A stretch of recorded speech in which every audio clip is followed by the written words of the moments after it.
د نبی علیہ السلام د سیرت پاک بیانات شروع کړیو. نن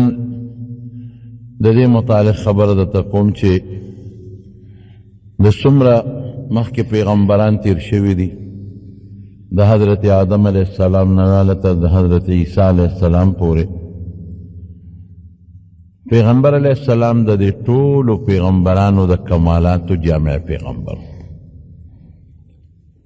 د هغې ټول کمالات چې څومره د پیغمبرانو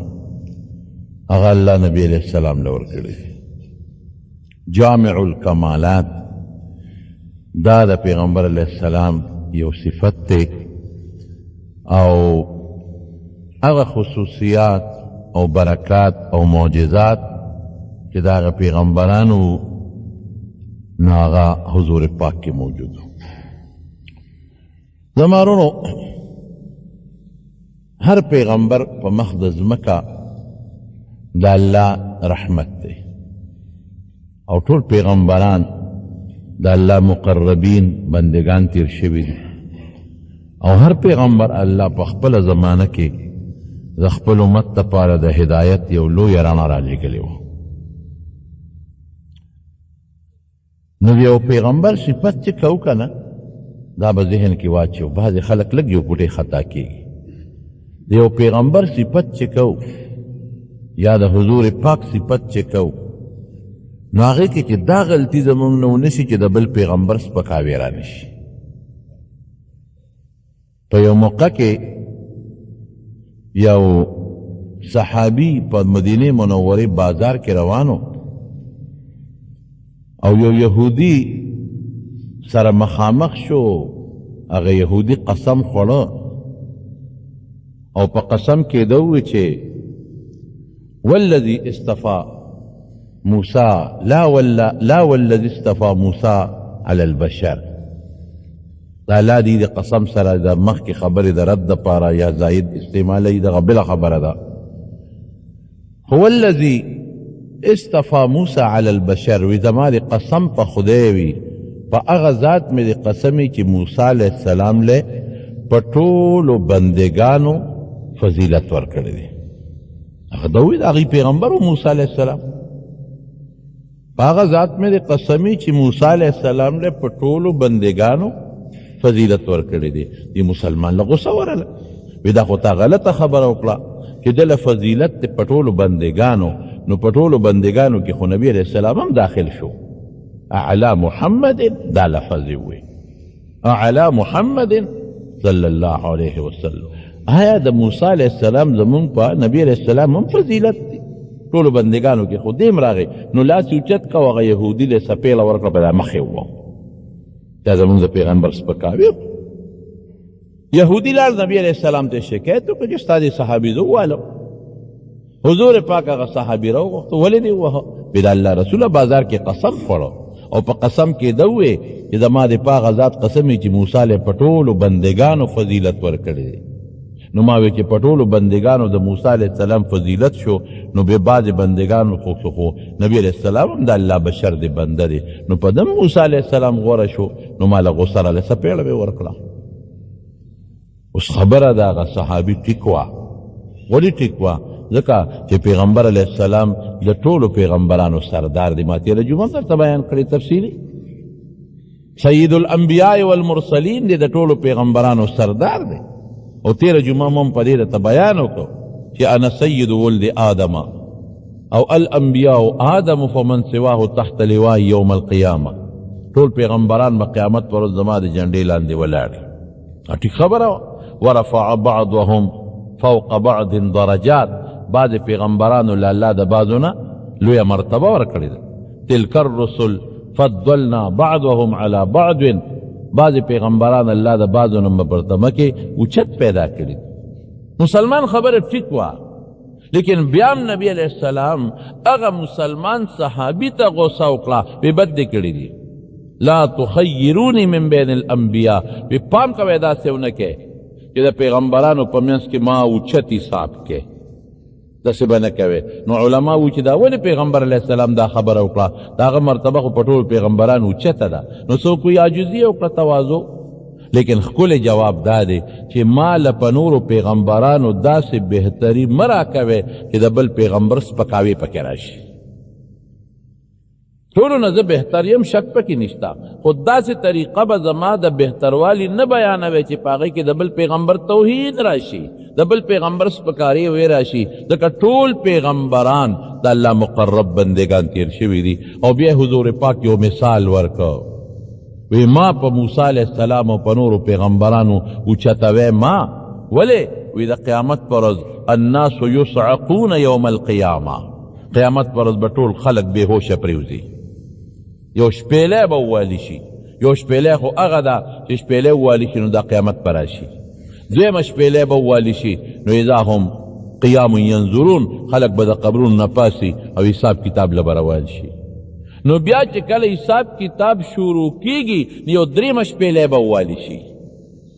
دې سره به د الله عرش راځي او د الله د عرش تجلی به کیږي، یو درېمه شپېلی به ووالي شي. هغې شپېلی سره چې څومره خلق د بېهوشه به پرېوځي.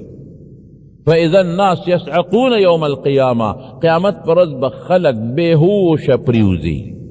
نو د ټولو نه مخکې حضرت نبی کریم صلی الله علیه وسلم فرمایي زه به برابیدار شمه،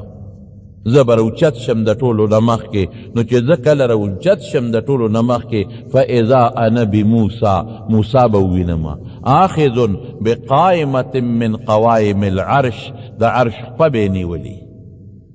ټولو نه مخکې به زه راپاسم، خو چې زه راپاسم نو موسی علیه السلام به ووینم. نو ابسی آخذ بقائمة من قوائم العرش، د الله د عرش خپه به یې نیولي. فلا ادري، ما ته پته نه لګي.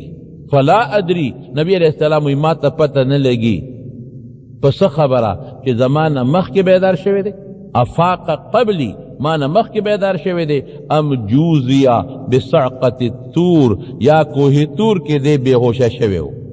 الله ته وی رب ارنی انظر الیک، خدای ما ته ځان وښایه تا وینم، ما ته ځان وښایه تا وینم. الله ورته لن ترانی، ما نشي لیدلی. بیا وی الله ما ته ځان وښایه تا وینم، وی لن ترانی، ما نشي لیدلی. چې د بار بار درخواست وکړه، الله وی ولکن انظر الی الجبل، دې غر ته وګوره، دته ځان خیمه، یو جلک ورته خیمه، فان استقر مکانه فسوف ترانی، که دا غر ټینګ شو نو ته به مې ووینې، که غر ټینګ نشو نو ته مې هم نشي لیدلی. فلما تجلی ربه للجبل، چې الله غر ته معمولي غوندې یو خپله تجلی وکړه، جعله دکا، نو هغه غر ټوټې ټوټې شو. داسې ټوټې ټوټې شو چې بعضې مفسرینو لیکلی دي، وی دا په مکه مکرمه کې چې کوم جبل نور دی، ډېر لوی غر دی، وی دا د هغې یو ټوکړه ده چې دلته پرېوته، ټوټې ټوټې شو غر. وخر موسی صعقا، موسی علیہ السلام بېهوشه پرېوته. نو نبی علیہ السلام فرمایي چې زه کله بیدار شم نو موسی علیہ السلام به زما نه مخکې د الله د عرش خپه نیولي. نو اوس پته نه لګي چې ما دیم بېهوشه شوی او ما نه مخکې بیدار شوی دی، او که نه الله د دې بېهوشۍ نه دی مستثنا کړی دی، دا بېهوشي پې الله نه ده نوستی، د هغې بېهوشۍ په بدله کې چې په کوه طور کې په ده کومه بېهوشي راغلی وه، هلته بېهوشه و، نو دلته پې الله بېهوشي رانوسته، زړه یې ورته کلک که. وی ګوره که نه موسی علیه السلام ما نه مخکې به د الله د عرش په نیولي، نو ما ولې غوره کوې؟ ما ته ولې وایې چې دا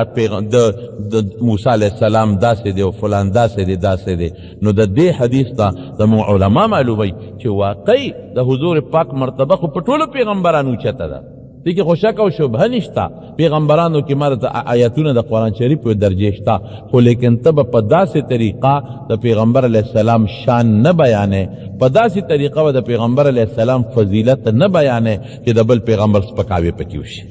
ټول انبیا د الله مقربین دي، د الله هدایت ستوري دي. خو زه به دې کې یو خبره درته وکړم، دا چې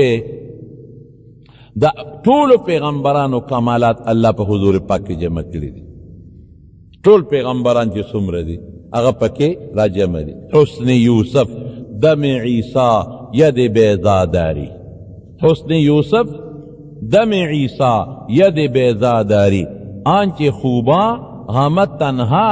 اج خوبا همه دارن تو تنها داری. وی د عیسی علیہ السلام په دم به مړي جمده کېدل هغه معجزه ستام شته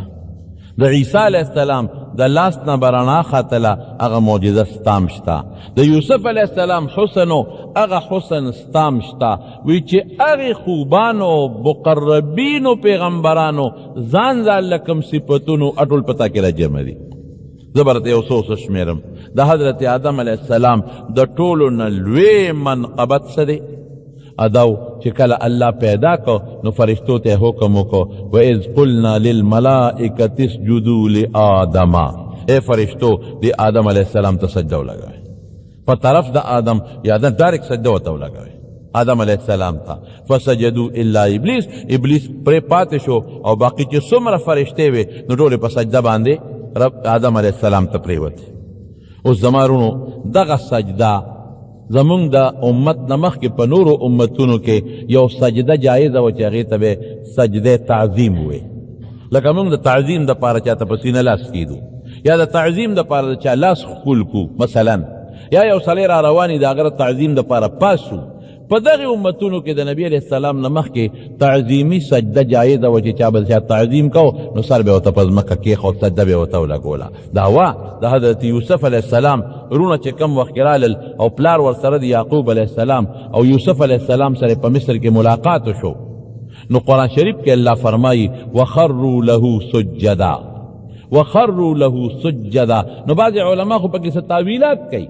لکه دې کې هم تعویل بعض علما کې دي کړي مفسرینو خو ظاهري معنا څه ده خروا له سجدا ټول ورته په سجده پرېوتل دې ته سجده تعظیمي وایي او د عبادت سجده هغه مکمل شرک دی هغه نه مخکې جایز وه او نه اوس جایز ده د تعظیم د سجدې او د عبادت د سجدې منځ کې لږ فرق دی چې چاته سجده لګې که ستا دا سوچي چې دې ما له خیر هم راکولی شي ما نه شرم دفع کولی شي زما د حالاتو نه هم خبردار دی لکه مونږ چې الله ته سجده کوو نو زمونږ د الله ته چې سجده کوو زمونږ پکې څه سوچي چې الله سجده درته لګوم چې ما له خیر راکړي داسې ده که نه ده سبحان ربی الاعلی هر عیب نه پاکې سجده درته لګوم الله چې ما د شر نه بچ کې خیر او شر د چا په لاس کې دي ما درته مخکې ویلي وایه د الله په لاس کې مرض او صحت د چا په لاس کې دي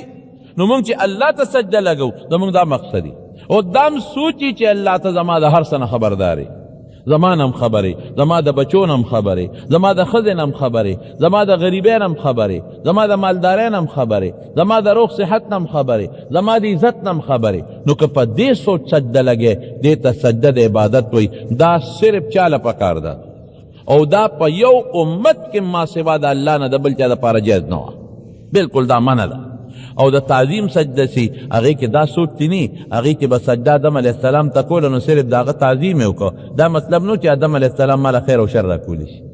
دې مطلب نو چې آدم علیه السلام د ما نه شر لرکولی شي دې مطلب نو چې آدم علیه السلام فرشتو دا سوچ نو چې آدم علیه السلام به موږ نه مرضونه لرکي دې مطلب نو یا د یوسف علیه السلام رونو چې کله یوسف علیه السلام ته سجده ولګوله دې مطلب نو چې یوسف علیه السلام به موږ له خیر راکوي موږ نه به شر لرکوي موږ نه بیماري لرکوي موږ له بچي راکوي موږ له به روغ صحت راکوي دا سجده چې موږ کوو دا به چا ته کوو وایه الله ته دغه سجده تعظیمي په نورو امتونو کې جایز وه زمونږ په امت کې دا منع شوه بالکل حرام مکمل منع ده نبی کریم صلی اللہ علیہ وسلم فرمائی لو کنت آمر کما حکم کولے ان یسجد احد لأحد چی یو قصد بل چاہتا سجدو لگئی کدا ارر میں کولے چی یو قصد بل چاہتا سجدو لگئی لأمرت النساء ان یسجدن لبعولتهن نو ما بخضو تدا حکم کرو چی خپلو خاوندانو تا سجدو لگوے ولی د خد د خاوند تعظیم پکار دی چی او کی او په خدای د خاون حق مشتا نو کدا به حکم کولی چې بل چاته غیر الله ته د الله نه ما سوا بل چاته سجده ولګوي نو ما به خدو ته حکم کړو چې خپلو خاوندانو ته سجده ولګوي لیکن د الله نه ما سوا سجده منع ده منع نو د عبادت سجده که اوسم کې د الله نه ما سوا بل چاته نو شرک او کفر دی پوه شو په دې خبره عبادت سجده خودی پہ جندل کنا او کدا عبادت نہ علاوہ اثر تعظیم لپاره سر ایک دے پزمکا دا اللہ نما سوا بل چاہتا نو حرام دیر لوی گناہ دا گناہ کبیرہ دا خطرناک گناہ دا خیر آدم علیہ السلام تا فرشتو تا اللہ حکم کو دغه ته سجده تعظیمی وی کہ تاسو آدم علیہ السلام تا سجده لگوي نو دا آدم علیہ السلام لوی برکت شو کنه شو پایا الکه دین لوی کمال بلشتا نه ولی فرشتو ته وی سجده ورته ولګوي او ټولې فرشتې په سجده ورته پریوتې. د دې مقابل کې د نبی علیہ السلام کمال ته ګوروس. اللہ قرآن شریف کی فرمائی ان اللہ وملائکته یصلون علی النبی. اللہ وی کہ زب پخپلا پا پیغمبر علیہ السلام درود وی، زمان فرشتیم پا نبی علیہ السلام درود شریف وی. او اے د ایمان خاوندانو تاسم پا پیغمبر علیہ السلام درود او سلام وائے، تاسم پہ وائے. گورا دا اللہ حکم شو. فرق سشو اغا سجدہ اغا تعظیمو دا آدم علیہ السلام اغا صرف فرشتو کردے دے، او درود شریف یوازی فرشتو تا اڈر ندے، چاہتا اڈر دے وایا فرشتو تم دے امون تم دے، او تر قیامت پور انسانیت تا دے. دا یو فرق. دویم فرق سے دے اغا سجدہ صرف فرشتو کردے وا، او دا درود شریف پا پیغمبر علیہ السلام اللہ پخپلا موئی. اغا سجدہ دا آدم علیہ السلام یو وقت کیو شوا خلاص شوا باز یو ٹیم اغا سجدہ شوی دا، او پا پیغمبر علیہ السلام درود شریف وایا یو وقت کی دی اکنا عمر لبائی دا برکات شو. دا دا غی یو جلک شو دا آدم علیہ السلام دا تعظیم یو جلک دل تراغی اغا سجدہ تعظیم دا لویا دا آدم علیہ السلام دا اظہارو چی دا یو لوی سڑے دے ذکر فرشتے ورطا سجدے کئی. نو دلتا اللہ دا نبی علیہ السلام دا لوی والی ذکر مکو چی دام دے لوی عظیم شخصیت تے و دو عظمت دینا معلوم کے چی زب قفل درود شریف ویم. دا اللہ درود شریف سرے رحمتون نازلول. گورا یو وقت ہمیشہ رحمتون نازلول، او زما فرشتیم دا دعاگانے کئی چی اللہ رحمتون پہ نازل کا. دینا پتاو لگے دلا چی دا اسمان چی سنگ منگ دلتا درود شریف وایو دا دینا دا معلوم اشوا. نو پا اسمانونو کے فرشتے پزمکو کے فرشتے پا دے اونو بوٹو کی جو سمر فرشتی دی ہم پا پیغمبر علیہ السلام درود شریف وی. یوازی منگ نو یو اغی ہم وی، او تر قیامت پوری بوی لکے گی دا سمر لوی برکت تی دمارونو. دینا لوی برکت بل کی دی شی نشی کے دے. نو صحابہ تپوس کی دے نبی علیہ السلام نا هذا السلام قد عرفنا ہو. دا اللہ رسولہ منتخو اللہ پا قرآن شریف کے حکم ہوکو کہ درود موائے و سلام موائے. نو سلام خو من پی جنو اگا سنگا دی کہ در تا مخامق شو نو من اوائے کہ السلام علیکہ یا رسول اللہ. صحابہ برادل دا سی مخامق با ادر دل نو سلام بے واج هذا السلام قد عرفنا خو من پیجنو پا یو بلم سلام چو پتا ہم سلام چو. دا خو من تا معلوم دی دا خو زمون پا معاشرہ کی مشہور شیر ہے. فکیف الصلاة علیکا درود شریف بدر باندی سنگا وایو. صلاة دا تپوز دا درود ذکر کئی کہ صلاة پا لغت کی دعا تاوئی من تا چلو خایا. او دا صلاة نورم دیر مانی دی.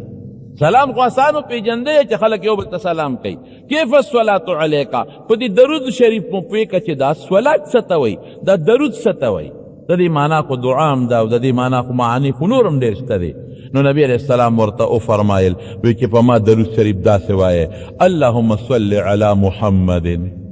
وعلى آل محمد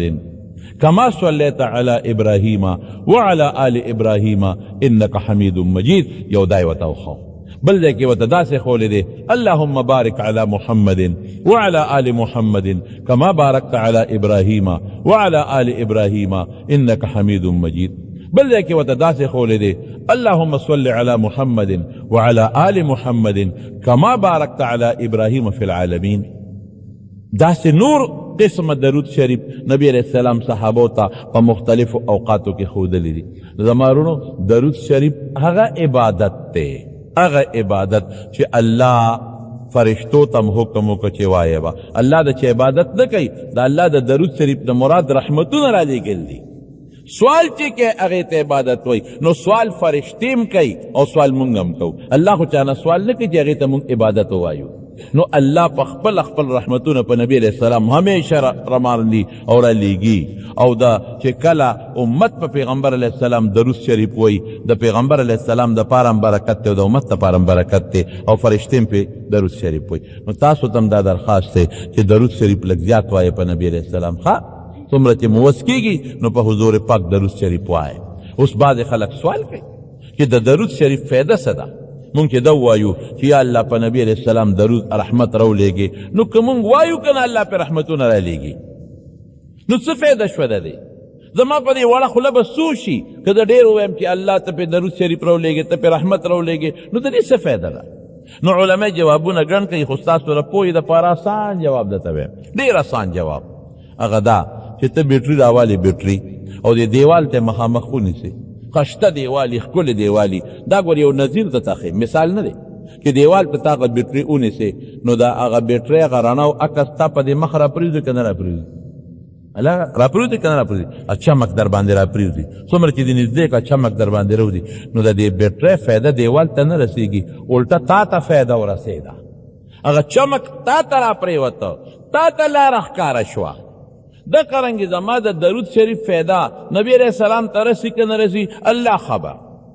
ممکن ده وبرسي ممکن ده زما د بیانانه ولا زیات برکتونه خدای ورکي لیکن د هغې هغه عکس د هغې هغه شعاع د هغې هغه رڼا واپس زما په مخ راپرېوزه پې خشته ښکارم لاره ما ته ډولې کېږي ما ته لاره ډولې کېږي زه پې سفر کومه دا د درود شریف برکات او خشته برکت ته زه ویم زما په ذهن کې دا حدیث کې راځي چې چا په نبي علیه السلام درود ووایي د باندې خدای پاک لس برکتونه نازل کي دنه به خدای لس ګناهونه ورجوي دله به الله لس نیکۍ ولیکي یو وخت نبی علیه السلام مبارک خپخپا او پریشان ناستو حضرت جبریل علیه السلام راغی نبی علیه السلام ته وایي د الله رسوله خپه پریشان نبی علیه السلام او وی زه خو الله یو خبرې له راولېږلم ورشه پیغمبر علیه السلام ته ده ووایه چې څوک پتا یو ځل درود شریف ووایي د ده نه به زه لس ګناهونه ختم کم لس به وله نیکۍ ولیکم لس به پې برکتونه نازل کړم رضی ته اوس خوشحاله شوې که اوس هم نه خوشحاله نبی علیه السلام وفرمایل رضیتو اوس خوشحاله شو دې برکت دی د درود شریف لیکن د ټولو نه ښکلې برکت څه دی زما په ذهن کې هم راځي هغه دا دی حدیث پاک کې راځي نبی علیہ السلام فرمائی من صلی علی عند قبری سمعته سوک چې زما د قبر خوا کې په ما درود ووایي هلته مخامخ چې ودرېږي وی الصلاة والسلام علیک یا رسول الله او وړه کې به دا راولي چې دا صلات او سلام ما په پیغمبر علیه السلام ووایي زما دا صلات او سلام نبی علیه السلام اوري مخامخ به ورته ووایي الصلاة والسلام علیک یا رسول الله الصلاة والسلام عليك يا حبيب الله الصلاة والسلام عليك يا صفي الله الصلاة والسلام عليك يا خير خلق الله دا درود شریف هلته کې وایه او چې دلته کې وی په پاکستان کې په افغانستان کې یو ځای بل ځای نو نبی علیه السلام فرمایي ومن صلى علي نائیا دې لرې د زمانه او په ما درود وی ابلغته هغه ما ته رسول کېږي د فرشتو په ذریعه ولی حدیث کے راضی من صلی ان للہ ملائکتا سیاحین فی الارض دا اللہ فرشتی دی پا دی مقدس مکہ چکری لگئی دا فرشتو مختلفی ڈیوٹی دی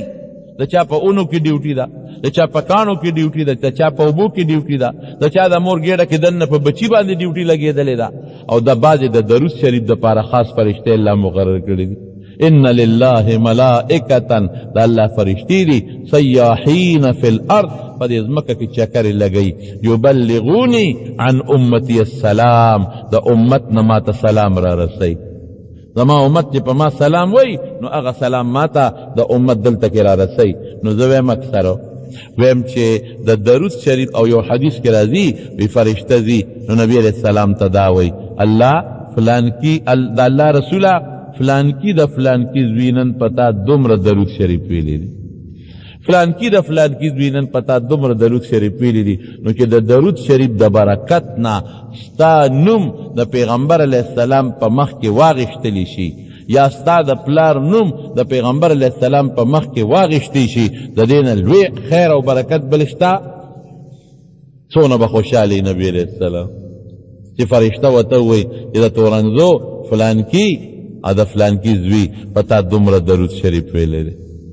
اب سونا خوشحال شي او ګورا ورسره خوا کې حضرت ابوبکر صدیق هم دی ورسره خوا کې حضرت عمر فاروق دی یاران دي هغې به څومره خوشحاله شي ممکن ده چې هغې دعا مو کړي چې الله رسوله د خو په تا ډېر درود ویلي دي او دله به سفارش هم کوي او د باندې د خدای رحم وکړي ممکن ده انسان دی ممکن ده چې داسې وویلي شي نو دا د درود شریف برکات دی رونو نو درود شریف په پیغمبر علیه السلام ډېر وایي ښه ډېر زیات درود شریف وایي دیکھ ډیر لوی خیر دی او ډیر برکت دی پکې. یو ځای کې نبی علیہ السلام یو صحابي حضور پاک ته او فرمایل وی دا الله رسوله تا باندې څونه درود شریف ویما دی چې څومره دی خوښې نو وی داسې به وکړمه چې نیم وخت به زه ځان له دعاګانې غواړم چې سړی فارغ شي دعا غواړي نو نیم وخت به ځان له دعاګانې غواړم او نیم وخت به تا باندې درود شریف ویم. وی ډېره ښه ده فان زدت فهو خیر. وی که دې نه دم زیات ته نو بهتره به وی ښه دوی سې ټیم به تا له درود شریف ویم یوه عیسه کې به زه ځان له دعا غواړم. وی ډېره ښه ده فان زدت فهو خیر که دې نه دم زیات که نو ښه وی. وی ښه ده الله رسوله د دې نه زیات به م تاله ویم او لږ ساعت به ځان له دعا غواړم نو. وی ډېره ښه ده خو که دې نه دم زیات که نو ښه وی. صحابي څه وی وی د الله رسوله بس تا ته پتا به درود شریف ویم ځان لاړو دعا نه غواړم. تاله به درود شریف ویم او ځان له به دعا نه غواړم. حضور پاک سو فرمایل اذن تکفا همکا و تغفر ذنبکا. وی بس خبره خلاصه شوه. سړی دو سوال څه دپاره کوي چې خدای ما وبخي نو خدای به دې مفتو کې وبخي. چې ما باندې درود شریف او دعا نه کې نو تغفر ذنبک ګناه به دې مکمل وبخلی شي. او تکفا همک سړی چې دعا کوي نو غټه دعا څه غواړي چې خدای ما د پریشانو نه خلاص کړي. هلکه لویه خبره دا ده که نه که بیماري ده نو هم پریشاني ده که بچی نشته نو هم پریشاني ده که دشمنی ده نو هم پریشانی ده که جګړه د چا سره کړې ده نو هم پریشانی ده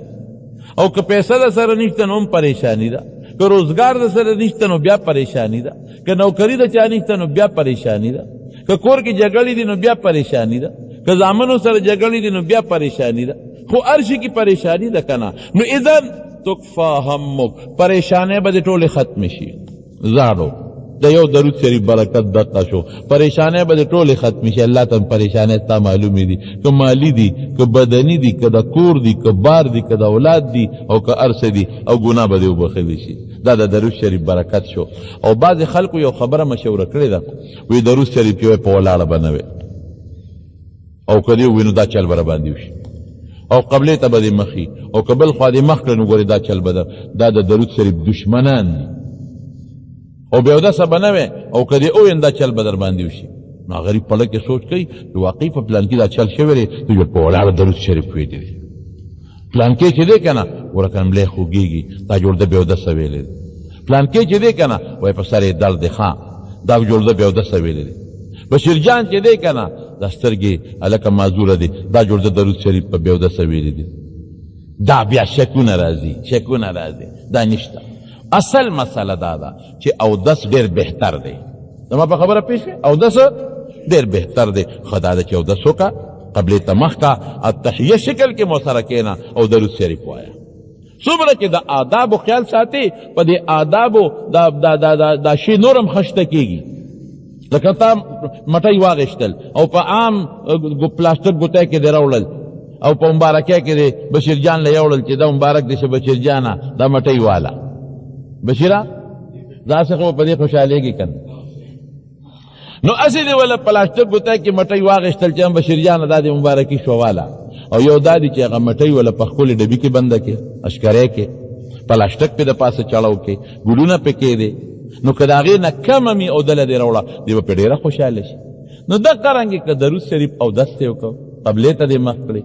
او تحیه شکل کې هم کېناستې او شپه هم د جمعې وي مثلا نو ډېر لوی مزېدار ګفت ته جوړ شو. څه دې جوړ شو؟ ګفت. الله به پې ډېر خوشحاله شي. لیکن که بې اودسه هم وی نو ویلی شي که په ولاړه مې نو وایه په چا څوک به اودس کولی شي څوک به نه شي کولی. څوک به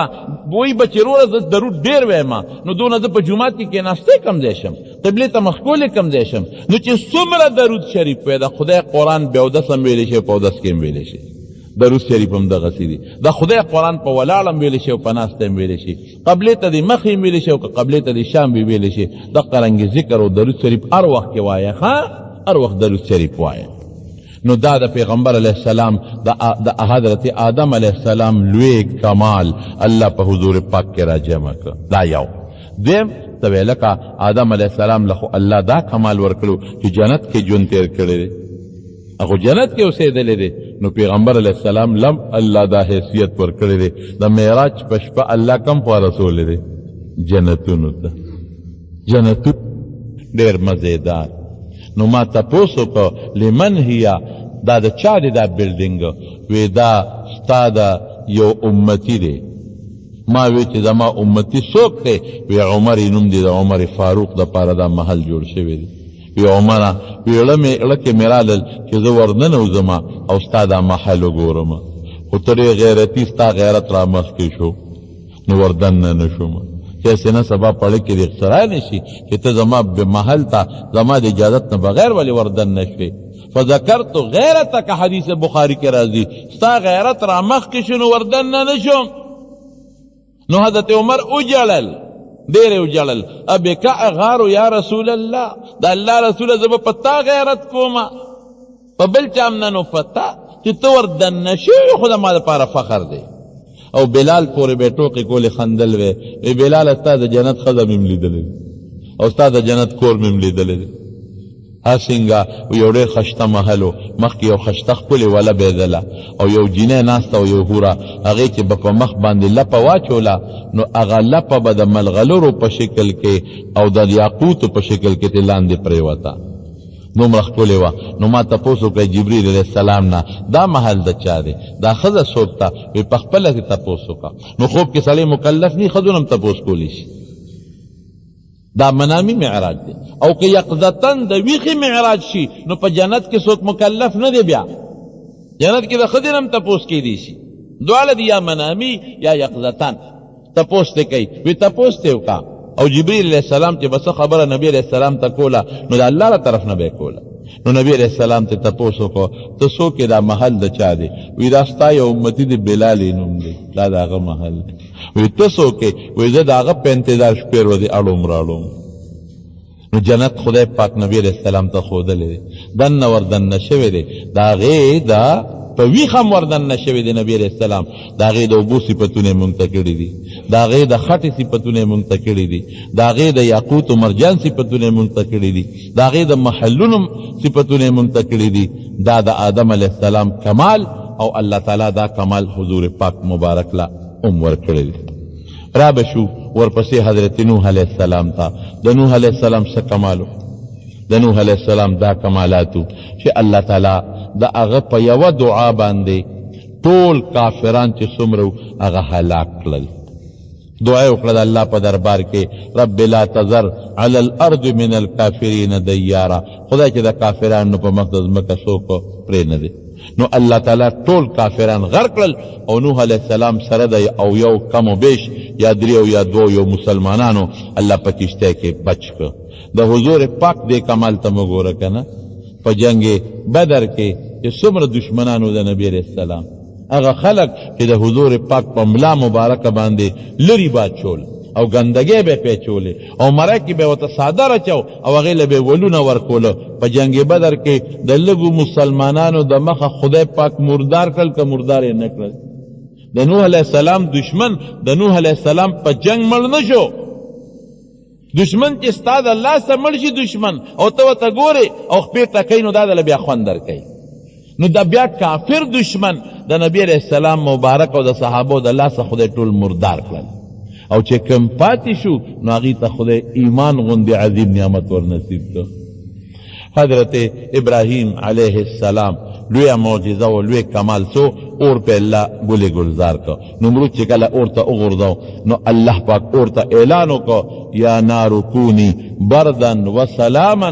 علی ابراهیم، اے اورا په ابراهیم علیہ السلام یخشا، خو سلاما اسنه دومره یخشي چې د یخنۍ نه ولې تکلیف ورنه کې، معتدل چې نه پکې یخني وي او نه پکې ګرمي وي. دا د هغه اور پې ګلې گلزار شو، اور پې سالم شو. اوس دا برکت د نبی کریم صلی الله علیه وسلم ووره. د نبی کریم صلی الله علیه وسلم دغه حضرت انس وی، حضرت انس د پیغمبر علیہ السلام د 10 کالو خادم حضرت انس وی مال پیغمبر علیہ السلام یو رومال را کړو، نو چې کله به خیرن شو نو تنور کې به مې ومنډه، نو چې واپس به مې راوویسته نو پاک شوی به. نو هغه د ابراهیم علیہ السلام ذات ته بېشکه برکت شته. پیغمبر به اور څنګه سوځي، پیغمبر خو ډېر لوی ده شان خاوند دی لیکن کم رومال سره چې د حضور پاک ګوتې مبارکې جنګېدلې دي هغه هم اور نه سوځوي دیکه دا څونه مزېدار کمال شو چې کم رومال سره د هغې لاس خوچ کړی دی نو ما به اور ته دننه که تنور ته نو صفا به شو نو پاک به مې راوویسته ها که ته وی چې د ابراهیم علیه السلام خو یو عظیمه معجزه وه کمال به ویم کمال چې ګوره هجرت یې وکړه د الله دپاره د عراق نه روان شو څومره مزلې وکړه پیاده او یو ورسره بیبي ساره ده او یو ورسره حضرت لوط علیه السلام وراره دی او لاړ شام ته او په شام کې بیا د خدای کور جوړ کو چې هغې ته بیت المقدس وایي دا څومره کمال نو هغه کمال خدای پیغمبر علیه السلام لم ورکو د مکې مکرمې نه په هجرت وکړو او کم طرف ته ورسو مدینې منورې ته او مدینه منوره کې په دو جماعتونه جوړ کړل یو ته مسجد قبا وی او بل ته مسجد نبوي وی دو جماعتونه شو اوس وګوره بیت المقدس هم ډېر مبارک جماعت دی حقیقت دا دی چې مبارک جماعت دی لیکن د هغې بیت المقدس نه مسجد نبوي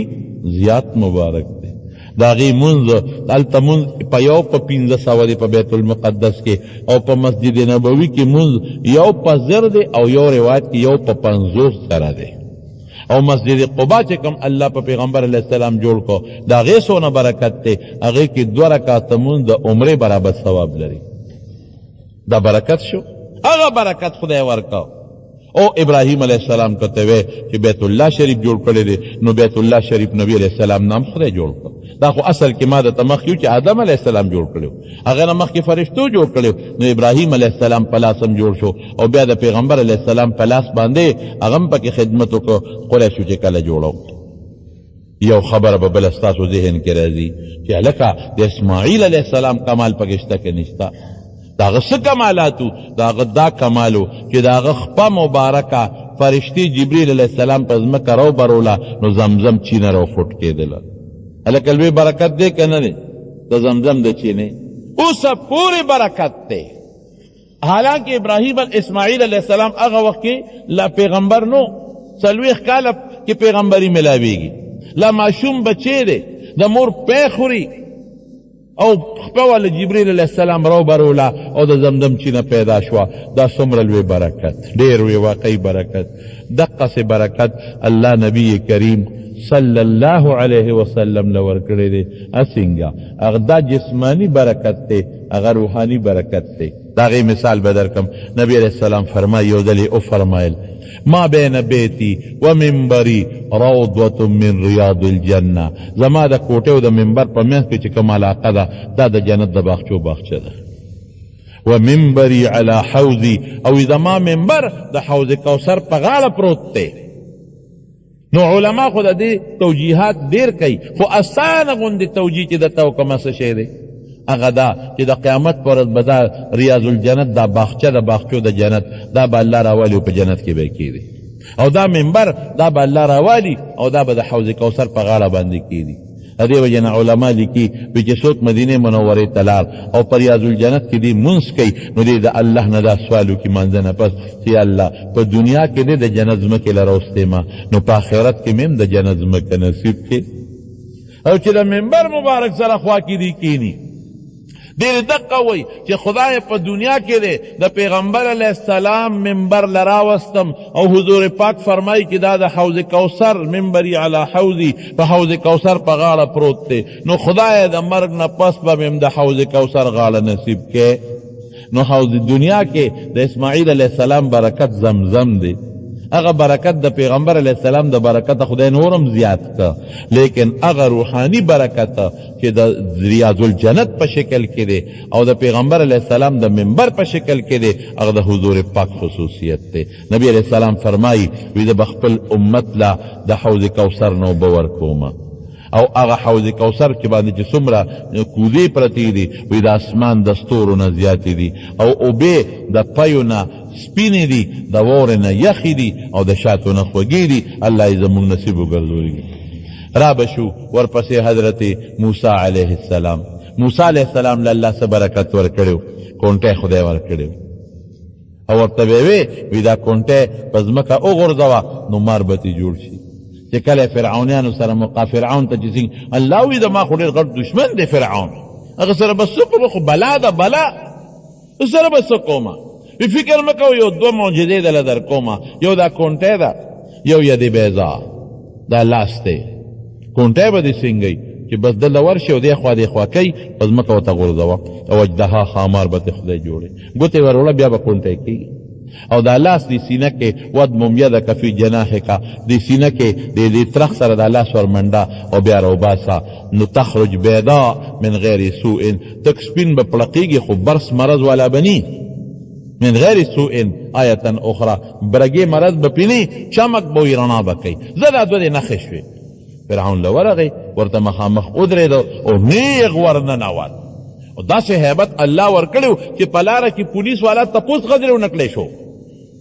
چې ته څوک یې او چېرته ځې بس نیغ ورننوت فرعون ته تخته مخامخ ودرېده هغه هم حیران شو چې دا هلک څه کوي چې نیغ راغی بغیر د پروټوکول نه او بغیر د پولیس نه نیغ پراننوت ته څوک یې لکه و دلته څنګه رالې وی د الله استازی ما انا رسول هارون علیه السلام ورسره دی هغې پېژنده زه د الله مونږ پیغمبران یو تا یرو د خدای د عذاب نه هغه وی داسې کې زه خو خدای خو زیمه او ته وی زه د خدای استازی یم موسی علیه السلام کونټۍ له ټق ورکه او په ځمکې یې وغورځوله چې ویې غورځولې او اتحاد یې جوړه شوه او فرعون غر وال او دومره دستونه یې وکړل چې کرسۍ هغه څه ورته ویلې چې تخت تیار څو لړک غل ته وبېدل غل دستونه ته وبېدل او چیغې یې کړې شي اوچته وه چې اوچته وه ګورې مونږ غرق نه کې او هغه ورته خوله وازه کړه اجدها دې ته د خدای مدد وایي د الله مدد وایي قسم دی که الله دې مدد وکړي که د دنیا طاقت دې مقابله وکړي دغې ته مدد خو د فرعون د فوج مقابله به څوک کوي او د فرعون د پولیس مقابله به څوک کوي او د هغه دربار کې دوه په دوه دي داسې معجزه والا خدای ورکړله داسې کمال موسی علیه السلام ورته ګوتې کړې او واپس د هغې نه امسا جوړه شو او لاس به یې راوویسته او به پړقېده رڼا به یې کوله دا دوه شو خیر هغه خو بېرته ساحر او بیا مقابله مو ګټله لیکن دې نه څه معلومه شوه چې امسا د لرګي هغې نه جمدې شی جوړېږي مار او لاس پړقېږي اوس د حضور پاک دې معجزې ته مو ګوره نبی علیه السلام مبارک به تقریر کو نو د یو ستن وه د کجورې هغې ته به یې ډډه والې وه نو یو ښځه راله نبی علیه السلام ته یې وی زما یو غلام دی ترکان دی نو که دې خوښی نو چې تا له یو منبر پې جوړ کړم یو منبر دله پې جوړ کړم نبی علیه السلام ورته وی بلکل جوړ کا نو د غز د لرګي نه احد سره خوا کې یا بقي کې م دا و دا غزونه احد سره خوا کې م ځنګل کې و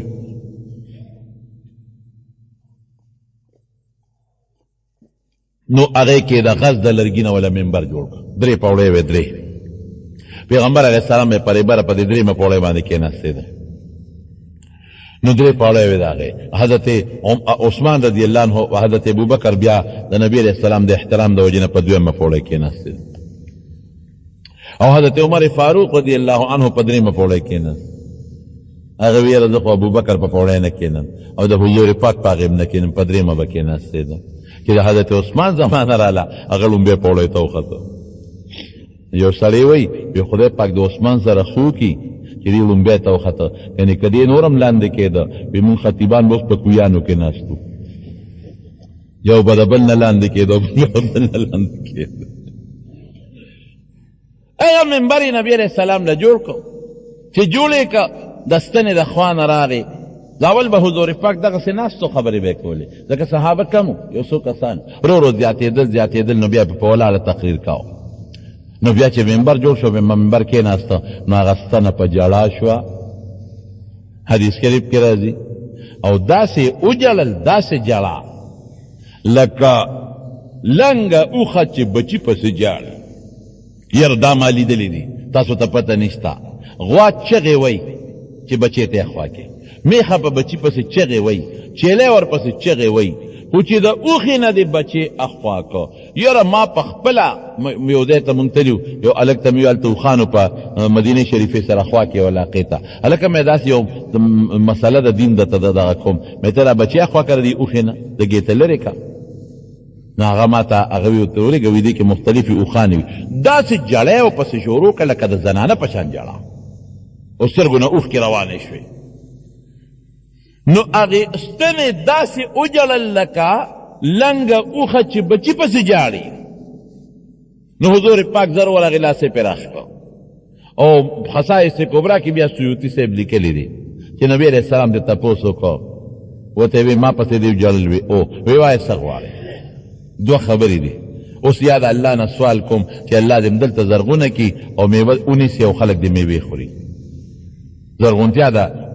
ستنې خو جون شو کنه او که دې دا خوښوي چې د الله نه سوال وکړم نو الله به دې جنت ته بوځي نو په جنت کې به جنتیان میوې خوري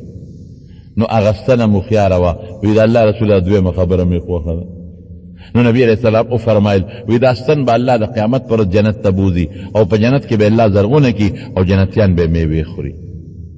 ګوره که د موسی علیه السلام کمال معجزه هغه عظیمه ده ګورې ما درته مخکې وې چې موږ به د نورو پیغمبرانو سپکاوي نه کوو د خدای انبیا دي هم عظیمه معجزه وه د فرعون نه په لویه مقابله ګټلې ده خو هغه هم کاڼي نه مار جوړ شو دا دغه نه لرګي نه مار جوړ شو دا د لرګي نه د اوښې شکل او بیا د شکل خو نه خو د اوښې په شانتې جړه او د انسان په شان خبرې لرګي شروع کړې دا هم هغه کمال شو او د لاس دغه برېښنا یو صحابي دی طفیل ابن عمرو دوسي رضی الله عنه نبی علیه السلام ته وی زه خپل قوم ته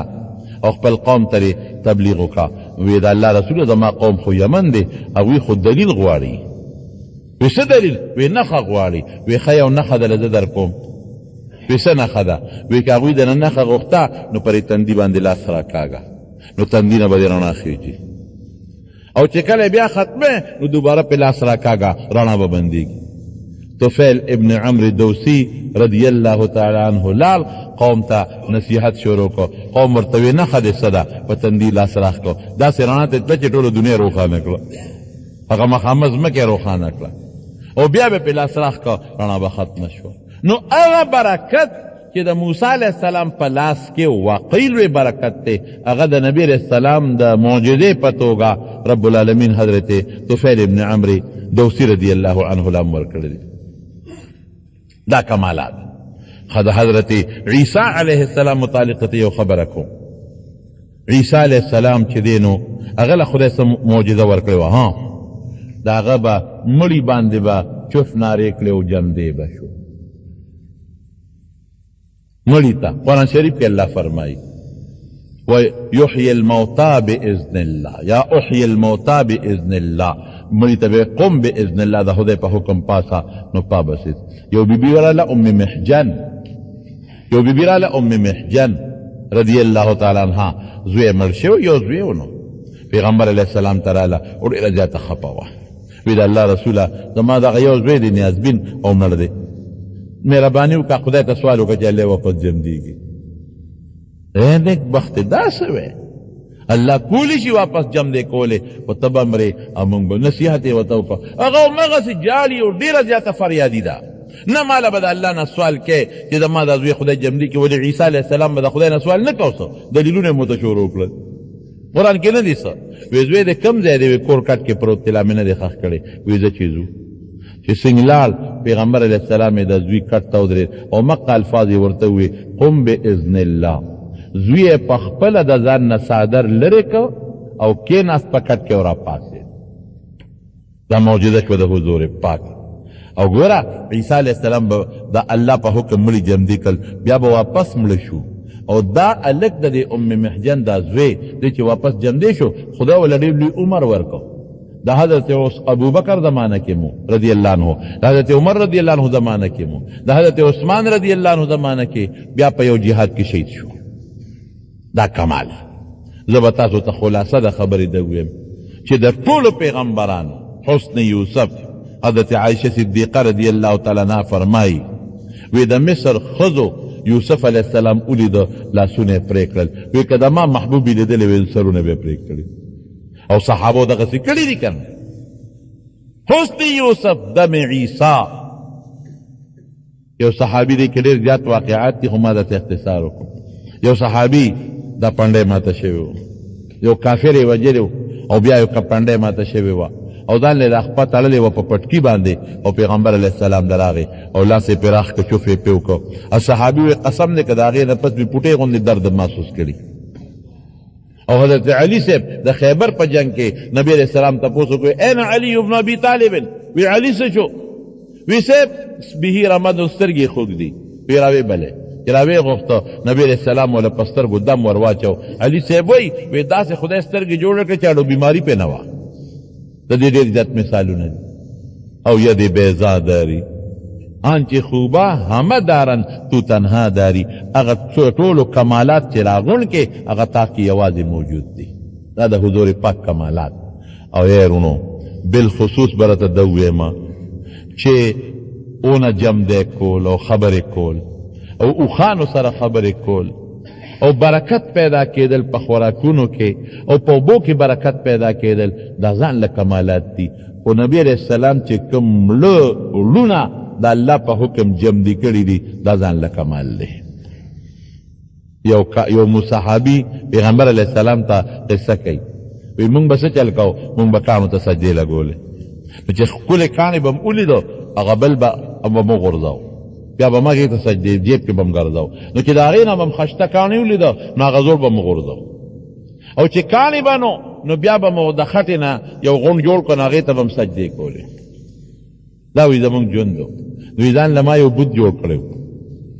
وی صحرا ته تللم ښکار له، نو یو بوت مې یو ځای کې کېښود چې دورېږه دا خدای دې خوا کېدم ما ښکار کو. وی چې بوت له رالمه وی لوندو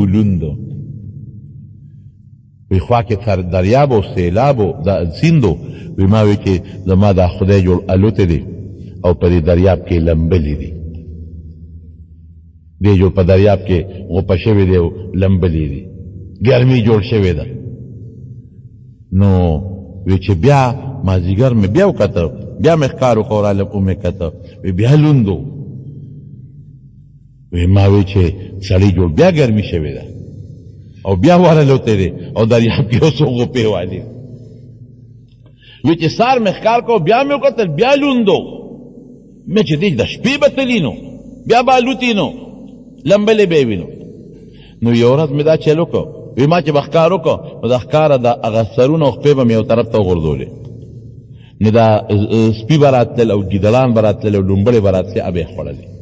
نو ما یو ځای کې ښکار کو، وی مې چې ورېږه د دې بوت نه زه پټ چته کښېنم او پټې څارم چې دا دې کوم وخت کې اوچتېږي او الوځي په دریاب کې لاندې. وی چې پټ کېناستم داسې مخامخه، وی دې کې یو ګیدړ راغی او یې خپې اوچته کړه او زما د بوت په دا سر یې متیازې وکړې د بوت په سر یې متیازې وکړې. وی چې متیازې وکړې وی زه پوه شوم چې دا خو ما وی که دا د سیند ته لمبلو لځي، دا خو هغه لومبله راځي هغه ګیدړ اپې د پاسه پیشاب متیازې پې کوي. نو یو شعر یې وی رب یبول الثعلبان برأسه، هغه خدای کیدی شي چې ګیدړانې په سر متیازې کوي. رب یبول الثعلبان برأسه، هغه خدای کیدی شي چې ګیدړان هغې په سر باندې متیازې کوي. لقد ضل من بالت علیه الثعالب، چې چاله ګیدړ په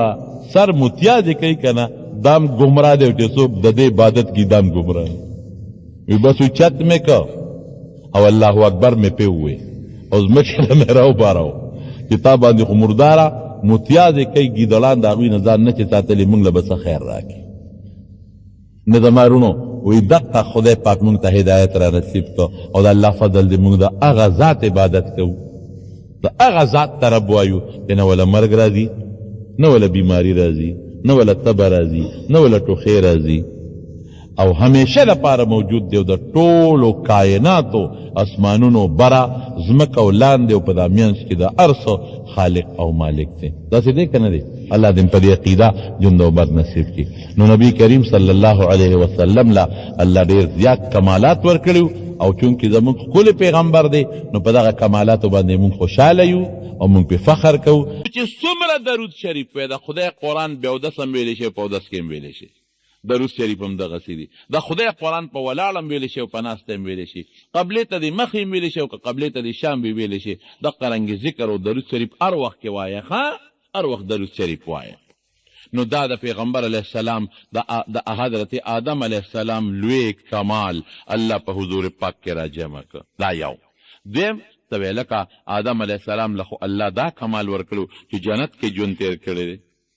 هغه جنت کې اوسېدلی دی نو پیغمبر علیه السلام لم الله دا حیثیت ورکړی دی د معراج په شپه الله کم خوا رسولی دی جنتونو ته جنتونو ډېر مزېدار نو ما تپوس وکړو لمن هیا دا د چا دی دا بلډینګ وی دا ستا د یو امتي دی ما وی چې زما امتي څوک دی وی عمر نوم دی د عمر فاروق دپاره دا محل جوړ شوی دی وی عمره وی اړه کې مې رالل چې زه ورننوځم او ستا دا محل وګورم خو ته ډېر غیرتي ستا غیرت را مخکې شو نو وردننه نه شوم چې نه سبا پړه کې د اختراع نه شي چې ته زما محل ته زما د اجازت نه بغیر ولې وردن نه شوې فذکرت غیرتک حدیث بخاري کې راځي ستا غیرت را مخکې شو نو وردننه نه شوم نو حضرت عمر وجړل ډېر یې وجړل ابکا اغارو یا رسول الله د الله رسوله زه به په تا غیرت کومه په بل چا هم نه نو فتا چې ته وردننه شوې خو زما دپاره فخر دی او بلال پورې به ټوقې کولې خندل وی بلال ستا د جنت ښځه مې هم لیدلی دی او ستا د جنت کور مې هم لیدلی دی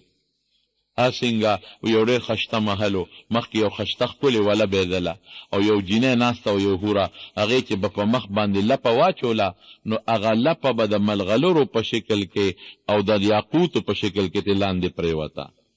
دومره ښکلې وه نو ما تپوس وکړی جبریل علیه السلام نه دا محل د چا دی دا ښځه څوک ته وی په خپله کې تپوس وکړه نو خوب کې سړی مکلف نی ښځو نه هم تپوس کولی شي دا منامي معراج دی او که یقظتن د ویښې معراج شي نو په جنت کې څوک مکلف نه دی بیا جنت کې د ښځې نه هم تپوس کیدی شي دواړه دي یا منامي یا یقظتن تپوس ته کوي وی تپوس ته وکړه او جبریل علیه السلام چې بس خبره نبی علیه السلام ته کوله نو د الله له طرف نه به یې کوله نو نبی علیه السلام ته تپوس وکړو ته څوک دا محل د چا دی وی دا ستا یو امتي د بلال نوم دی دا د هغه محل دی وی ته څوک یې وی زه د هغه په انتظار شپې ورځې اړوم راړوم نو جنت خدای پاک نبی علیه السلام ته ښودلی دی دننه وردننه شوی دی د هغې د په ویښ هم وردننه شوی دی نبی علیه السلام د هغې د اوبو صفتونه یې مونږ ته کړي دي د هغې د خټې صفتونه یې مونږ ته کړي دي د هغې د یاقوت و مرجان صفتونه یې مونږ ته کړي دي د هغې د محلونو صفتونه یې مونږ ته کړي دي دا د آدم علیه السلام کمال او الله تعالی دا کمال حضور پاک مبارک له هم ورکړی دی را به شو ورپسې حضرت نوح علیه السلام ته د نوح علیه السلام څه کمالو د نوح علیه السلام دا کمالاتو چې الله تعالی د هغه په یوه دعا باندې ټول کافران چې څومره هغه هلاک کړل دعا یې وکړه د الله په دربار کې رب لا تذر علی الارض من الکافرین دیارا خدای چې د کافرانو په مخ د ځمکه څوک پرې نه دی نو الله تعالی ټول کافران غرق کړل او نوح علیه السلام سره د او یو کم و بیش یا درې او یا دوه یو مسلمانانو الله په کشتۍ کې بچ کړ د حضور پاک دې کمال ته مو ګوره که نه په جنگ بدر کې چې څومره دشمنانو د نبی علیه السلام هغه خلق چې د حضور پاک په ملا مبارکه باندې لرې باچول او ګندګۍ به یې پیچولې او مرکې به یې ورته څادر اچو او هغې له به یې ولونه ورکوله په جنګ بدر کې د لږو مسلمانانو د مخه خدای پاک مردار کړل که مردار یې نه کړل د نوح علیه السلام دشمن د نوح علیه السلام په جنگ مړ نه شو دشمن چې ستا د لاسه مړ شي دشمن او ته ورته ګورې او خپې ټکوي نو دا دله بیا خوند درکوي نو دا بیا کافر دشمن د نبی علیه السلام مبارک او د صحابو د لاسه خدای ټول مردار کړل او چې کم پاتې شو نو هغې ته خدای ایمان غوندې عظیم نعمت ورنصیب کړ حضرت ابراهیم علیه السلام لویه معجزه و لوی کمال سو اور په الله ګلې ګلزار کړ نمرود چې کله اور ته وغورځو نو الله پاک اور ته اعلان وکړ یا نارو کونی بردن و سلاما علی ابراهیم ای اوره په ابراهیم علیه السلام یخشه خو سلاما اسنه دومره یخ شي چې د یخنۍ نه ولې تکلیف ورنکې معتدل چې نه پکې یخني وي او نه پکې ګرمي وي دا داغه اور په ګلې گلزار شو، اور په سالم شو. اوس دا برکت د نبی کریم صلی الله علیه وسلم وره. د نبی کریم صلی الله علیه وسلم دغه حضرت انس وی، حضرت انس د پیغمبر علیه السلام د 10 کالو خادم حضرت انس وی مال پیغمبر علیه السلام یو رومال را کړو، نو چې کله به خیرن شو نو تنور کې به مې ومنډه، نو چې واپس به مې راوویسته نو پاک شوی به. نو هغه د ابراهیم علیه السلام ذات ته بېشکه برکت شته. پیغمبر به اور څنګه سوځوي؟ پیغمبر خو ډېر لوی ده، شان خاوند دی، لیکن کم رومال سره چې د حضور پاک ګوتې مبارکې جنګېدلې دي هغه هم اور نه سوځوي. دې دا څونه مزېدار کمال شو چې کم رومال سره د هغې لاس اوچ کړی دی، نو ما به اور ته دننه که تنور ته نو صفا به شو، نو پاک به مې راوویسته. ها که ته وی چې د ابراهیم علیه السلام خو یو عظیمه معجزه وه، کمال به ویم کمال، چې ګوره هجرت یې وکړه د الله دپاره، د عراق نه روان شو، څومره مزلې وکړه پیاده، او یو ورسره بیبي ساره ده، او یو ورسره حضرت لوط علیه السلام ورواره دی، او لاړ شام ته، او په شام کې بیا د خدای کور جوړ کړو چې هغې ته بیت المقدس وایي. دا څومره کمال. نو هغه کمال خدای پیغمبر علیه السلام لم ورکو، د مکې مکرمې نه په هجرت وکړو او کم طرف ته ورسو؟ مدینې منورې ته. او مدینه منوره کې په 2 جماعتونه جوړ کړل، یو ته مسجد قبا وی او بل ته مسجد نبوي وی، 2 جماعتونه شو. اوس وګوره بیت المقدس هم ډېر مبارک جماعت دی، حقیقت دا دی چې مبارک جماعت دی، لیکن د هغې بیت المقدس نه مسجد نبوي زیات مبارک دی. د هغې مونځ هلته مونځ په یو په 1500 دی په بیت المقدس کې، او په مسجد نبوي کې مونځ یو په 1000 دی، او یو روایت کې یو په 50 سره دی. او مسجد قبا چې کوم الله په پیغمبر علیه السلام جوړ کو، د هغې څونه برکت دی، هغې کې 2 رکعته مونځ د عمرې برابر ثواب لري. دا برکت شو، هغه برکت خدای ورکو. او ابراهیم علیه السلام کته وی چې بیت الله شریف جوړ کړی دی، نو بیت الله شریف نبی علیه السلام نام خدای جوړ کړ. دا خو اصل کې ما د تمخ یو چې آدم علیه السلام جوړ کړو، هغه نه مخکې فرشتو جوړ کړو، نو ابراهیم علیه السلام په لاس هم جوړ شو، او بیا د پیغمبر علیه السلام په لاس باندې هغه هم پکې خدمت وکړو. قریشو چې کله جوړو، یو خبره به بله ستاسو ذهن کې راځي چې هلکه د اسماعیل علیه السلام کمال پکې شته که نشته؟ د هغه څه کمالاتو؟ د هغه دا کمالو چې د هغه خپه مبارکه فرشتي جبریل علیه السلام په ځمکه راوبروله، نو زمزم چینه راوخوټ کېدله. هلکه لوی برکت دی که نه دی د زمزم د چینې؟ اوسه پورې برکت دی. حالانکه ابراهیم اسماعیل علیه السلام هغه وخت کې لا پیغمبر نو، 40 کاله کې پیغمبري ملاویږي، لا ماشوم بچی دی، د مور پی خوري، او خپه والا جبریل علیه السلام راوبروله او د زمزم چینه پیدا شوه. دا څومره لوی برکت، ډېر وی واقعي برکت. دقسې برکت الله نبی کریم صلی الله علیه وسلم له ورکړی دی. څنګه هغه دا جسمانی برکت دی، هغه روحاني برکت دی. د هغې مثال به درکم. نبی علیه السلام فرمایي، یو ځل یې وفرمایل ما بین بیتی و منبری روضة من ریاض الجنه، زما د کوټې او د منبر په منځ کې چې کوم علاقه ده، دا د جنت د باغچو باغچه ده. و منبری علی حوضی، او زما منبر د حوض کوثر په غاړه پروت دی. نو علما خو د دې توجیحات ډېر کوي، خو اسانه غوندې توجیه چې درته وکړمه څه شی دی، هغه دا چې د قیامت پر ورځ به دا ریاض الجنت، دا باغچه د باغچو د جنت، دا به الله راولي او په جنت کې به کېږي. او دا منبر دا به الله راولي او دا به د حوض کوثر په غاړه باندې کېږي. د دې وجې نه علما لیکي چې څوک مدینې منورې ته لاړ او په ریاض الجنت کې دې مونځ کوي، نو دې د الله نه دا سوال وکړي مانځه نه پس چې الله په دنیا کې دې د جنت ځمکې له راوستې ما، نو په آخرت کې مې هم د جنت ځمکه نصیب کړي. او چې د منبر مبارک سره خوا کې دې کښېني،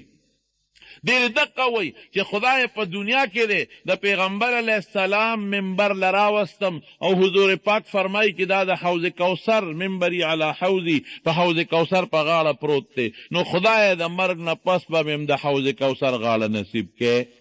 نو حوض دنیا کې د اسماعیل علیه السلام برکت زمزم دی، هغه برکت د پیغمبر علیه السلام د برکت خدای نورم زیات که، لیکن هغه روحاني برکت چې د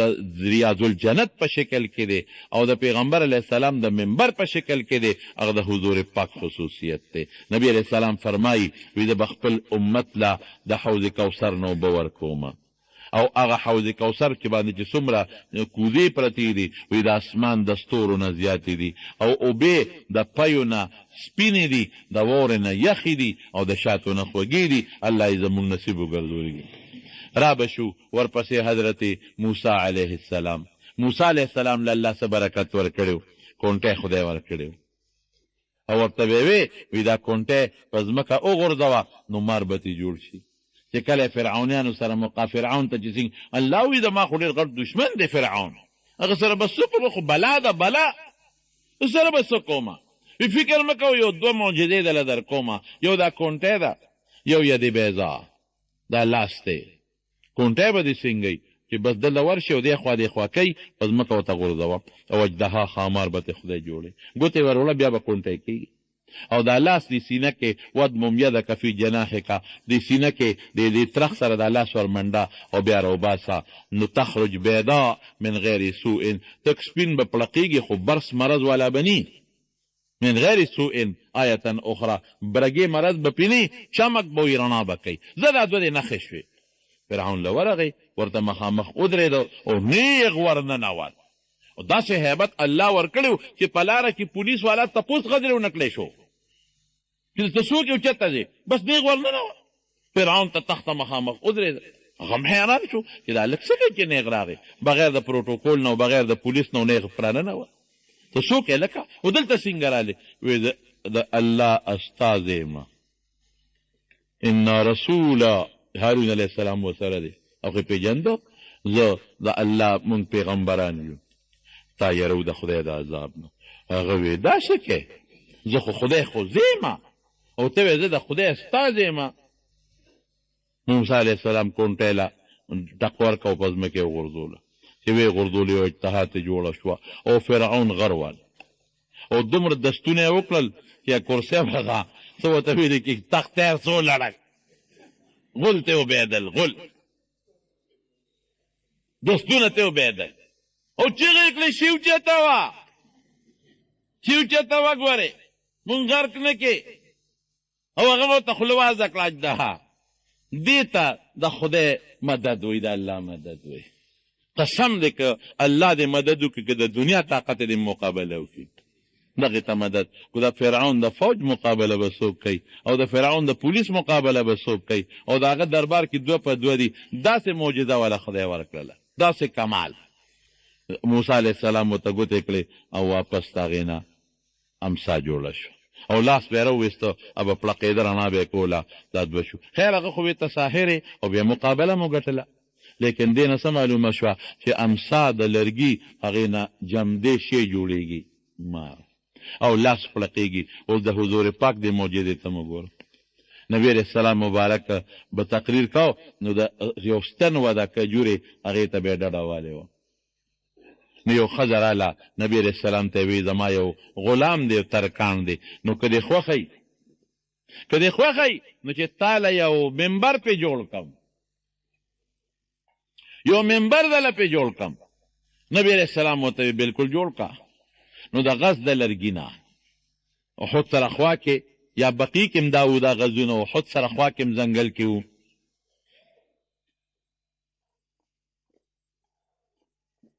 نو هغې کې د غز د لرګي نه وله منبر جوړ کړ، درې پوړۍ وې، درې.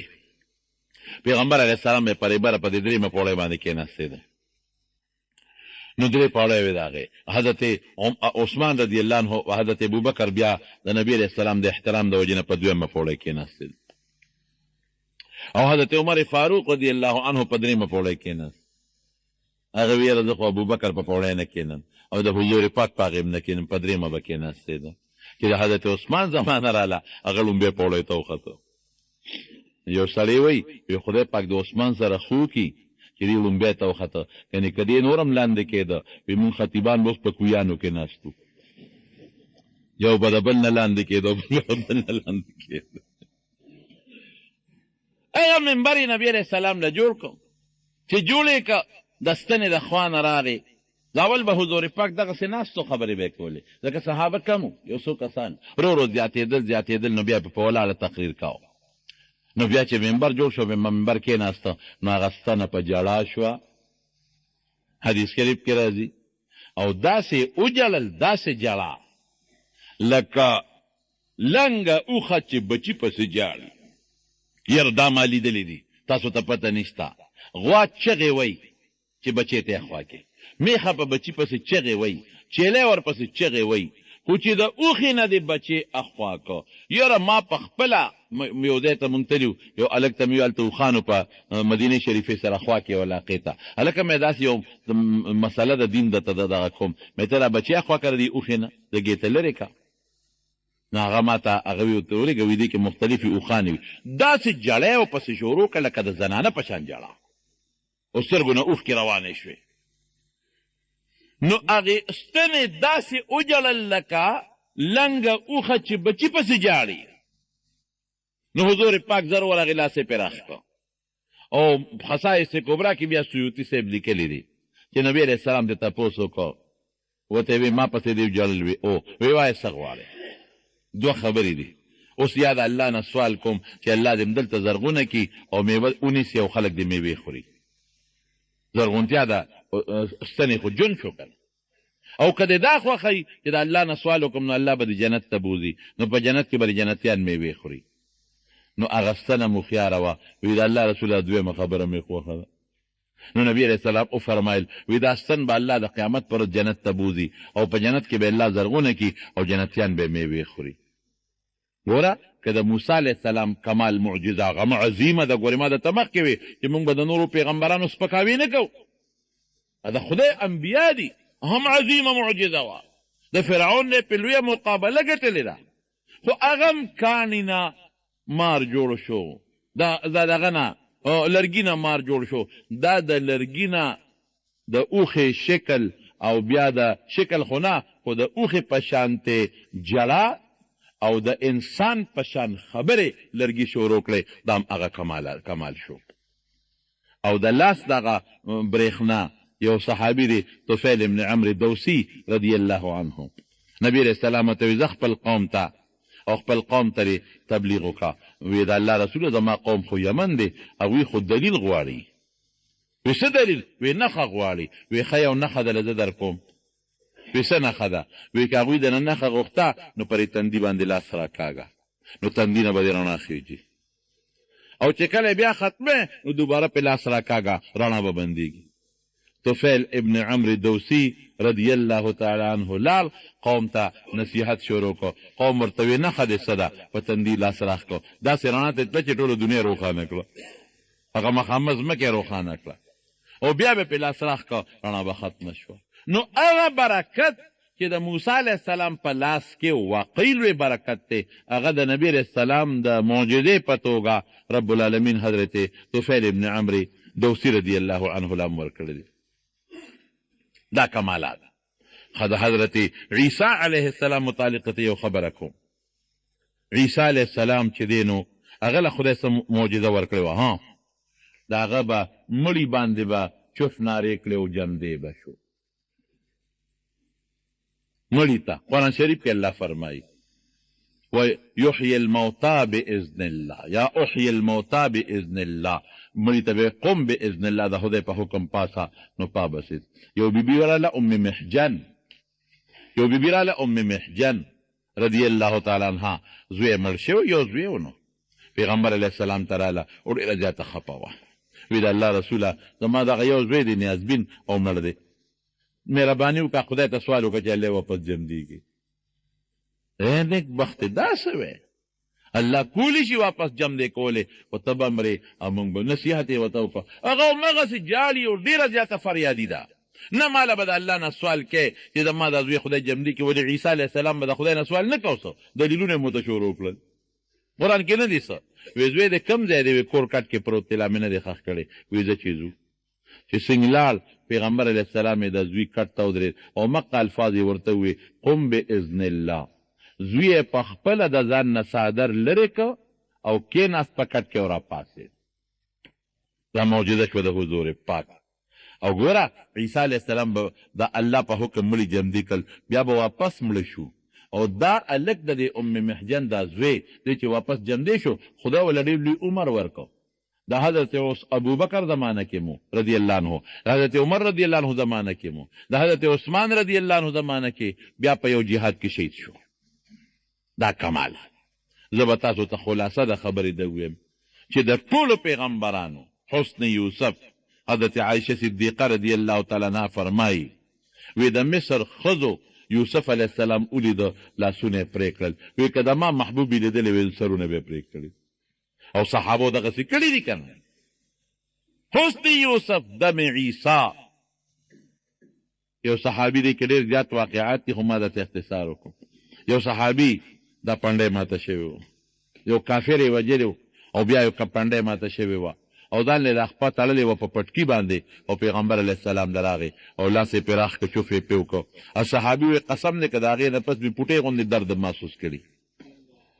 او حضرت علي صاحب د خیبر په جنگ کې نبی علیه السلام تپوس وکړو این علي ابن ابي طالب وی علي څه شو وی صاحب بهي رمد سترګې خوږ دي وی راوی بلې چې راوی غوښته نبی علیه السلام وله په سترګو دم ور واچو علي صاحب وی داسې خدای سترګې جوړه کړه چې اړو بیماري پې نه وه د دې ډېر زیات مثالونه دي او ید بیضا داری آنچه خوبه همه دارن تو تنها داری هغه ټولو کمالات چې راغونډ کې هغه تا کې یوازې موجود دي دا د حضور پاک کمالات او یارونو بالخصوص برته ده ویمه چې اونه جمع کول او خبرې کول او اوښانو سره خبرې کول او برکت پیدا کېدل په خوراکونو کې او په اوبو کې برکت پیدا کېدل دا ځان له کمالات دي خو نبی علیه السلام چې کوم لونه د الله په حکم جمدي کړي دي دا ځان له کمال دی یو صحابي پیغمبر علیه السلام ته قصه کوي وی مونږ به څه چل کوو مونږ به کاڼو ته سجدې لګولې نو چې ښکلې کاڼې به م ولیدو هغه بل به مو غورځو بیا به ما هغې ته سجدې جیب کې به م ګرځو نو چې د هغې نه به م خشته کاڼې ولیده نو هغه زور به م غورځو او چې کاڼې به نو بیا به مو د خټې نه یو غونډ جوړ کړو نو هغې ته به م سجدې کولې دا وی زمونږ ژوند و وی ځان له ما یو بوت جوړ کړی وی صحرا ته تللی وم ښکار له نو یو بوت مې یو ځای کې کېښود چې دورېږه دا خدای دې خوا کېدمه ما ښکار کو وی چې بوت له رالمه وی لوندو وی خوا کې دریاب و سیلاب و سیند وی ما وی چې زما دا خدای جوړ الوتې دی او په دې دریاب کې لمبلې دي دې جوړ په دریاب کې غوپه شوی دی او لمبلې دي ګرمي جوړ شوې ده نو وی چې بیا مازدیګر مې بیا وکته بیا مې ښکار وکړو رالم ومې کته وی بیا لوندو وی ما وی چې سړی جوړ بیا ګرمي شوې ده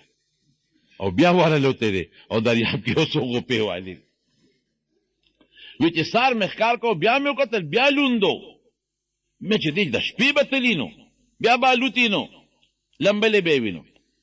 نو یو ورځ مې دا چل وکړو وی ما چې به ښکار وکړو نو د ښکاره د هغه سرونه او خپې به مې یو طرف ته وغورځولې نو دا سپي به راتلل او ګیدړان به راتلل او لومبړې به راتلې هغه به یې خوړلې نو ما یو ځای کې ښکار کو وی مې چې ورېږه د دې بوت نه زه پټ چته کښېنم او پټ یې سارم چې دا دې کم وخت کې اوچتېږي او الوځي او په دریاب کې لاندې وی چې پټ کېناستم داسې مخامخه وی دې کې یو ګیدړ راغی او یې خپې اوچته کړه او زما د بوت په دا سر یې موتیازې وکړې د بوت په سر یې موتیازې وکړې وی چې موتیازې وکړې وی زه پوه شوم چې دا خو ما وی که دا دې سیند ته لمبلو لځي دا خو هغه لومبله راځي هغه ګیدړ اپې د پاسه پیشاب موتیازې پې کوي نو یو شعر یې وی رب یبول الثعلبان برأسه هغه هم خدای کیدی شي چې ګیدړانې په سر موتیازې کوي رب یبول الثعلبان برأسه هغه هم خدای کیدی شي چې ګیدړان هغې په سر باندې موتیازې کوي لقد ضل من بالت علیه الثعالب چې چاله ګیدړ په سر موتیازې کوي که نه دام ګمراه دی چې څوک د دې عبادت کې دام ګمراه وی بس اوچت مې که او الله اکبر مې پې ووې او ځمکې له مې راوبارو چې تا باندې خو مرداره متیازې کوي ګیدړان د هغوی نه ځان نه چې ساتلي موږ له به څه خیر راکړي. نه د مارونو وی دقه خدای پاک موږ ته هدایت را نصیب کړه او د الله فضل دی موږ د هغه ذات عبادت کوو، د هغه ذات ته رب وایو چې نه وله مرګ راځي، نه وله بیماري راځي، نه وله تبه راځي، نه وله ټوخی راځي، او همیشه لپاره موجود دی او د ټولو کائناتو اسمانونو بره ځمکه او لاندې او په دا منځ کې د هر څه خالق او مالک دی. داسې دی که نه دی؟ الله دې په دې عقیده ژوند او بد نصیب کړي. نو نبی کریم صلی الله علیه وسلم له الله ډېر زیات کمالات ورکړي او چونکې زموږ ښکلی پیغمبر دی نو په دغه کمالاتو باندې موږ خوشحاله یو او موږ پې فخر کوو. رب العالمین دې زمونږ د نبی کریم صلی الله علیه وسلم ملګرتیا او د هغه ښکلي دین نصیب وګرځولي کړو. د څوک د محمد ارشاد بابي ښه دا پېښور کې واقعي ما نه خو هېر شوي بل ما سره رابطه کړو، بلکل مې خبره هېره شوه. دا ارشاد صاحب زمونږ پېښور کې د ریاض صاحب او ارشاد صاحب د هغه ورندارو بل اوس غریبه سوځېدلې ده، وفات شوې ده، ورور یې زخمي دی. ډېر ښه هلکان دي. ما ته خو واقعي ټلیفون هم شوه، حقه مې خبره هېره شوې وه، اوس مې را یاده شوه. دعا ورته وکړه چې الله تعالی د هغه روندار مغفرت نصیب کړي، الله یې آخرت کې مرتبې نصیب کړي او دا شهادت دی الله یې دا شهادت قبول کړي او الله تعالی د هغه رور له وله شفا نصیب یې ګورګرځوي. درود شریف رسول مبارک چې کوم حدیث سنن ښه مضبوط دی، نسایي کې شته، په نورو کتابونو کې شته. دا وایي چې زما نیا دپاره دعا وکړه او الله دې مغفرت نصیب کړي او کاروبار دپاره څه وظیفه راته وښایه. دا دعایي قرآن لږ ځان له زده کوې ځکه بیا پې وخت خرابېږي. نسوار خرڅول کاروبار یې څنګه دی؟ زما خو ډېر بدي شي نسوار، د بلا نه مې بدي شي، مې اچوې او مې خرڅوې. بچي دې نشته، الله دې له نیک عمله بچي درکړي. وتل نوافل او 2 رکعاته کولی شي. علیه السلام په ناسته کړي دي او په تشهد کې به ښځې خپې سینګ اړئ، ښځې به خپې دواړه یو طرف ته واړئ او په ګس طرف باندې به کښېني. احرام کې سیرګټ باندې دم نه راځي، خو ګناه ده، ښه نه ده. مدرسې دپاره دعا غواړي الله دې مدرسه کامیابه کړي او بورډ د امتحان کې دې الله کامیابي نصیبه کړي.